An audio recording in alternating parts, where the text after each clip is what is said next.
Pour choisir un projet, on pratique ce qu'on pratique depuis déjà longtemps, c'est-à-dire qu'on a ciblé bien en amont des thématiques, qui sont des thématiques chapeaux par année. Donc par exemple, collecter, trier, valoriser en 6e, en 5e on est sur déplacer, se déplacer, en 4e on est sur peupler, habiter, et puis en 3e sur stocker, utiliser, transformer l'énergie et l'information. Donc finalement c'est des thématiques qui sont imposées petit à petit, qui sont épurées, et puis finalement on arrive à tomber d'accord, et où là il y a plein de possibilités d'ouverture de projet.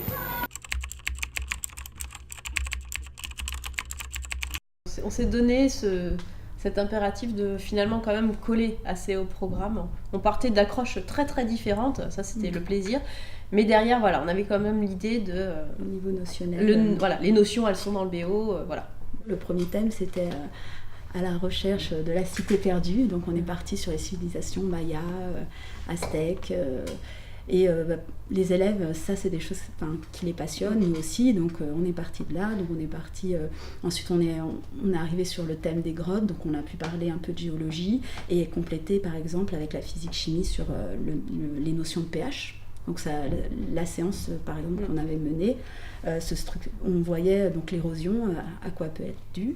Et puis on a pu, comme ça, avec les élèves, introduire la notion de pH. Et donc on avait une séance SVT physique-chimie qui, d'ordinaire, est traitée séparément, avant de commencer l'UST. Et là, en fait, les deux matières s'entraidaient pour que les notions, puisqu'on en a abordé plusieurs, soient bien comprises des élèves et puis qu'ils mettent bien dans le contexte. Et l'habitat du futur là, qu'on a mis en place, on l'a mis en place pour deux raisons. Déjà pour essayer de voir concrètement quelles seraient les problématiques auxquelles on va se confronter dans la mise en œuvre des EPI. Donc dans le guidage élèves, etc.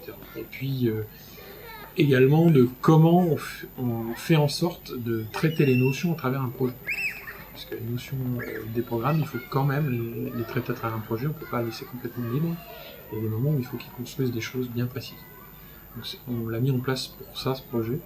Et pourquoi ce thème-là? Parce qu'il s'intégrait bien à la thématique qu'on a depuis déjà 2-3 ans, qu'on a rebaptisée, mais qui est peuplée, habitée. Ouais, sur la deuxième partie, sur le deuxième grand thème de l'année, on a abordé la ruche. On est parti de l'idée de la ruche, avec la vie des abeilles par exemple. Après on a intégré tout ce qui était optique, avec la lumière, les ombres portées, etc. On a parlé des systèmes de ventilation, donc on a fait un rapprochement avec tout ce qui était habitat en technologie. Voilà ce qu'on a fait au niveau de la ruche, par exemple. On part d'une séquence vidéo où on voit des abeilles qui sont en train de ventiler. Alors on demande aux élèves mais qu'est-ce qu'elles font en fait. On ne dit pas un ventile, est-ce que nous on fait la même chose? Et hop, c'était parti, on pouvait partir sur l'habitat par exemple. Oui, les structures en nid d'abeilles, il y avait plein, à chaque fois en fait, c'était plein de liens qui pouvaient se faire. Et les abeilles, ça accroche bien, ils aiment bien.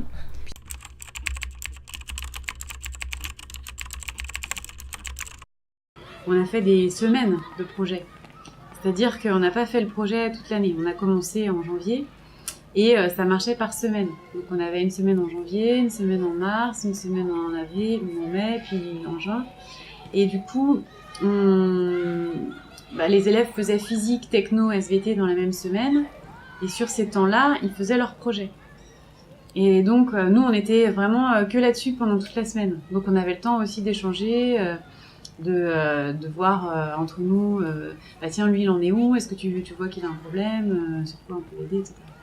Le fait que ce soit des semaines d'analyse de projet, ça a quand même aidé aussi à la cohérence et à la communication.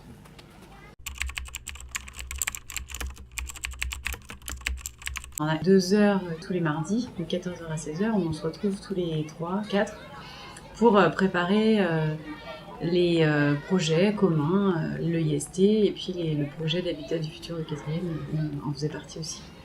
Donc pendant ces 2 heures-là, on parle de tout ce qu'on va mettre en place avec les élèves dans les 3 classes de 4e, puisqu'il y en avait 3, dans les 2 classes de 6e et dans les 2 classes de 5e. On balaye tout ce qu'on a à faire dans la semaine, on se projette un peu, on construit les projets, on envisage, c'est vraiment un temps de régulation et de construction. L'année dernière, on avait 1 heure de concertation dans la semaine. On partageait nos idées, on mettait en commun les notions qu'on souhaitait aborder, les compétences, les objectifs méthodologiques, et puis on se partageait le travail et on créait une fiche professeur qu'on mettait sur un espace de travail sur Internet.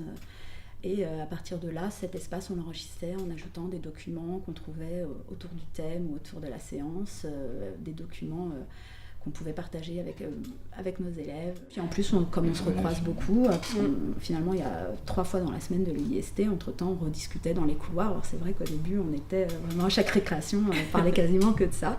Ah, j'ai fait ça, j'ai trouvé ça. Puis bon, au fur et à mesure, on a trouvé un bon équilibre. Et puis on a souvent des documents d'accompagnement. Par exemple, il y a Étienne en technologie, où par exemple pour moi c'était la matière où il fallait vraiment que je me remette à niveau. Chaque fois on avait le petit document en plus, je t'explique d'où ça vient, etc. C'est important parce que pour maîtriser un minimum quand même. Et en fait, dès le début, on a écrit nos séances. C'est-à-dire qu'on a fait des fiches avec les déroulés de séances. Donc c'est des fiches type, comme vous faites d'ailleurs dans la patte. Du coup, c'est plus facile pour ceux qui arrivent de s'approprier parce que la séance, elle est écrite. Il y a les ressources avec, et voilà. Donc nous, on est là après pour aider Michael ou Gauthier à s'approprier la séance, à donner un éclairage, mais c'est déjà assez facile de prendre en main la séance. On se partage vraiment les idées. Et ça arrive même régulièrement, du coup, vu qu'on a tous les labos qui communiquent, on passe dans les salles, on regarde ce que font les élèves, on échange au moment du cours. Voilà, c'est devenu même naturel, limite qu'un autre collègue soit dans la salle avec nous, vienne regarder une manip d'élèves, prenne une photo. Alors, concernant les manipulations qu'on a pu effectuer qui n'étaient pas de notre discipline, nous en amont on a fait les manipulations, à accompagner nos collègues, voilà, pour savoir ce qu'il faut faire, ce qu'il ne faut pas faire. Rien que le microscope, c'est pas quelque chose qu'on a l'habitude d'utiliser forcément. Enfin, moi en technologie j'ai pas l'habitude, donc voilà, il a fallu que je prenne les bons réflexes au niveau des règles de sécurité, par exemple aussi pour les machines. Voilà, on a fait vraiment toutes les manipulations ensemble afin que tout le monde soit vraiment opérationnel.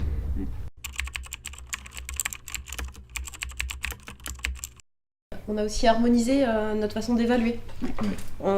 Et là, je pense aussi les élèves s'y retrouvent un peu plus parce que maintenant on a les mêmes demandes au niveau, justement, on évalue par compétences. Et les premières évaluations, on les a même corrigées ensemble autour d'une table pour avoir les mêmes attentes. Voilà. Et derrière une compétence, qu'est-ce qu'on entend, et puis au final, d'avoir pu faire cette première correction tous ensemble, on a vu, moi, là, toi, t'aurais dit que c'était à qui, là, ouais, voilà. Et puis du coup, on a vraiment bien harmonisé à ce niveau-là aussi, c'est important pour eux. Ils ont quasi les mêmes sujets, et ils savent que l'évaluation, ça sera fait de manière vraiment homogène entre nous 4.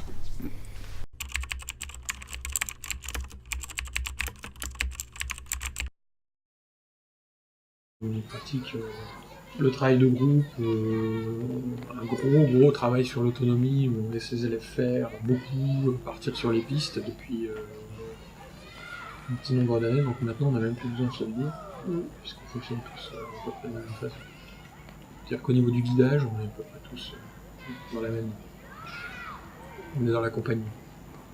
Et puis je pense que pour la construction des enseignements, on est tous novices entre guillemets des matières des autres, et du coup ça pose beaucoup plus de réflexion par rapport à l'élève, comment l'élève va se retrouver face au cours, parce que moi je n'ai pas fait de dissection depuis des années, et donc de pouvoir dire mais l'élève il fait quoi et il en pensait quoi, et nous on pose les mêmes questions finalement que les élèves, et du coup on ajuste nos cours beaucoup plus facilement que quand c'est un cours de physique qu'on maîtrise bien et on dit oui mais ça c'est évident, non ça ne l'est pas. Nous on est sur une posture d'enseignant qui est l'enseignant ne sait pas tout.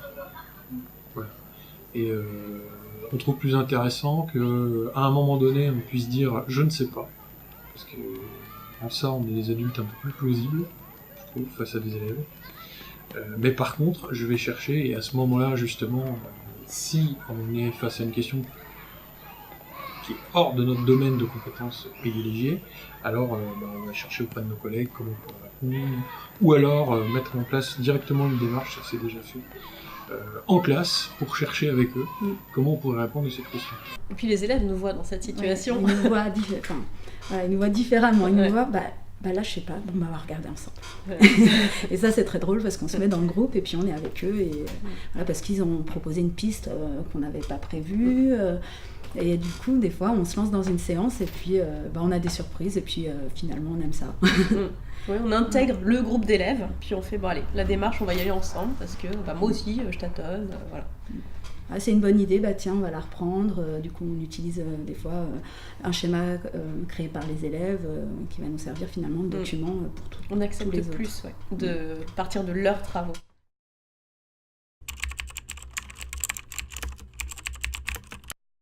Avoir un regard croisé, c'est forcément bénéfique. Après, il faut être dans un certain état d'esprit, c'est-à-dire qu'il faut accepter le regard des autres, faut être dans une démarche où, ok, je vais me remettre en question, c'est une critique constructive, mais il faut être dans une démarche où j'accepte ça, je suis suffisamment en confiance pour me proposer des choses et avoir leur regard et remettre en question peut-être ma façon de faire. Moi, je dirais que ça donne du sens, le fait que tout soit décloisonné comme ça. Ça donne du sens aux apprentissages. On sait pourquoi on apprend telle ou telle chose, puisque c'est dans une optique de projet et d'interdisciplinarité. On peut très bien... Moi, je construis des hôtels à insectes. J'ai utilisé des perceuses, des scies sauteuses, ce que je fais jamais chez moi. Et ça m'a vraiment... Même moi, ça m'a apporté quelque chose, en fait, parce qu'on s'oblige à faire des choses qu'on ne ferait pas en temps normal. Et mine de rien, en tant que prof, on n'a pas tous les jours l'occasion d'apprendre encore, de se confronter à des difficultés, parce qu'on est bien derrière notre petit cours. Voilà. Là, on se confronte à des difficultés, on s'oblige à, comme les élèves, chercher. Voilà. Ce qui est génial, c'est que par exemple, sur un document auquel je n'aurais pas fait trop attention, là, tout de suite, c'est lié à la technologie ou à la physique. Là, ça va c'est intéressant. Et puis, du coup, c'est de l'ouverture d'esprit. On s'élargit. Ça va être les sciences et les technologies au sens large, même à titre vraiment de... Pour trouver des idées, du coup, et c'est vrai qu'on a tendance à aller voir aussi les autres matières. Voilà. Et puis, les collègues qui nous voient beaucoup échanger, ça les incite aussi à avoir confiance, à échanger les cours, à partager les choses. On montre aux élèves aussi qu'on peut travailler en équipe et que ça marche, qu'on est cohérent dans ce qu'on apprend, dans ce qu'on dit. Ce qui m'intéresse, c'est que je suis continuellement en train d'apprendre. Et c'est quelque chose qui m'anime dans ma vie, c'est de continuellement apprendre seul, apprendre des autres. Et puis continuer à pouvoir le faire parce qu'on n'est pas tout seul et qu'on ne va pas s'épuiser, on est une équipe. Donc il y en a toujours un pour relancer la machine et puis on avance ensemble, quoi. Et l'avantage d'être à 4, c'est qu'on a toujours plein d'idées. Des fois trop. Il faut faire le filtre. Ça nous permet de nous interroger aussi au quotidien sur plein de choses. Moi, ça me faisait très peur. Je suis arrivée ici, ça me faisait vraiment très peur. Et maintenant, j'imaginerais même pas faire que des SVT en même temps toute seule. C'est vraiment tellement riche de travailler en équipe et de travailler sur des choses nouvelles.